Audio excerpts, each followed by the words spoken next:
Bonjour à tous et bienvenue dans cette nouvelle vidéo. Alors voilà, aujourd'hui je voudrais vous parler de comment en fait savoir, si ce que vous devez améliorer c'est votre page produit, ce que vous devez améliorer c'est votre page d'accueil ou est-ce que c'est plutôt votre panier, est-ce que c'est plutôt votre initiation de paiement, etc. Comment savoir en fait quelle partie de votre site est à améliorer, qu'est-ce qui est à supprimer, qu'est-ce qui est à laisser, etc. Alors en fait, ce qu'il faut savoir, c'est que vous avez tout un tas de données dans Shopify.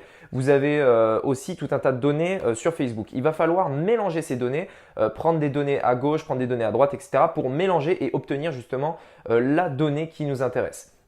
Quand vous avez par exemple énormément de vues de contenu, énormément de personnes qui vont sur une page produit, donc un produit sur votre site et beaucoup de personnes vont dessus mais n'ajoutent pas au panier. Dans ce cas-là, on sait que le problème vient de la page produit parce que les gens n'ajoutent pas au panier. Pourquoi? Parce que le but d'une page produit, c'est de faire ajouter au panier. À ce stade-là, en fait, le but n'est pas de faire acheter, mais d'ajouter au panier.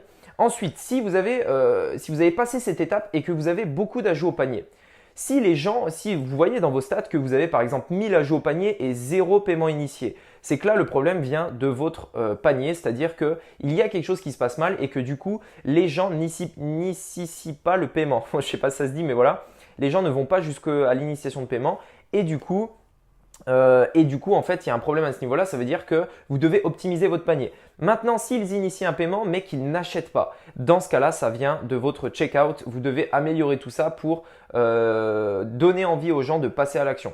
Ce que je veux dire par là, c'est que vous devez optimiser dans cette étape-là et ne pas vous dire, bah voilà, je fais pas de vente. Ma boutique elle est nulle, il n'y a rien qui marche, mes publicités ne fonctionnent pas, etc. Non, en fait, vous devez aller étape par étape. C'est-à-dire, ok, dans un premier temps, est-ce que ma page de produit, ma page vue de contenu, en fait, est-ce qu'elle permet à mes clients d'ajouter au panier? Si j'ai pas d'ajout au panier, c'est que déjà à ce niveau-là, si j'ai pas d'ajout au panier, clairement, il n'y aura pas de vente. Donc, il faut déjà améliorer ça.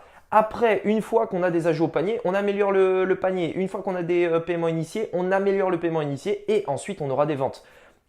Pourquoi je vous dis ça? C'est parce que trop souvent, je vois des personnes qui me disent, bah voilà, j'ai investi 10 euros, 20 euros, 100 euros et j'ai pas de vente. Ok, mais t'es pas obligé d'avoir des ventes en fait avant d'améliorer ton site. Tu peux déjà voir avant d'avoir des ventes si ton offre est bonne, si elle correspond à ton audience, etc. Tout simplement en regardant tes données au niveau des pages produits, au niveau des ajouts au panier, etc.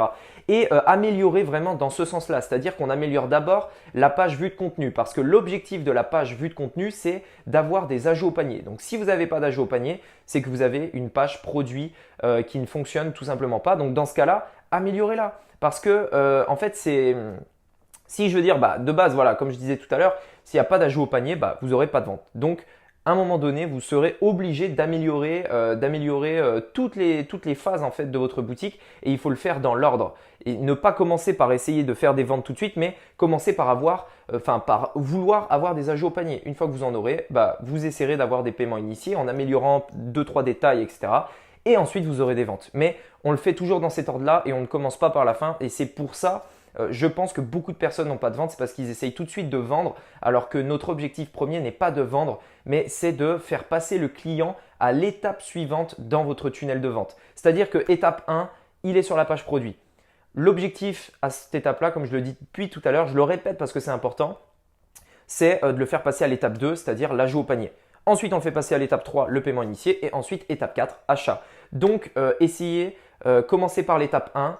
Si vous avez beaucoup de monde sur votre page vue de contenu, vous avez passé l'étape 1. Maintenant, l'objectif est de faire passer vos clients à l'étape 2. Voilà, donc si aujourd'hui vous n'avez pas forcément de vente, regardez, avant de regarder si vous avez des ventes ou pas, regardez si vous avez des ajouts au panier dans un premier temps. Si vous n'en avez pas, améliorez votre page produit. C'est que ça vient de là. Ok? Donc voilà, écoutez, j'espère vraiment que cette vidéo vous aura plu. C'est quelque chose qu'on parle très peu souvent parce que c'est une manière de voir les choses qui n'est pas forcément évidente comme ça.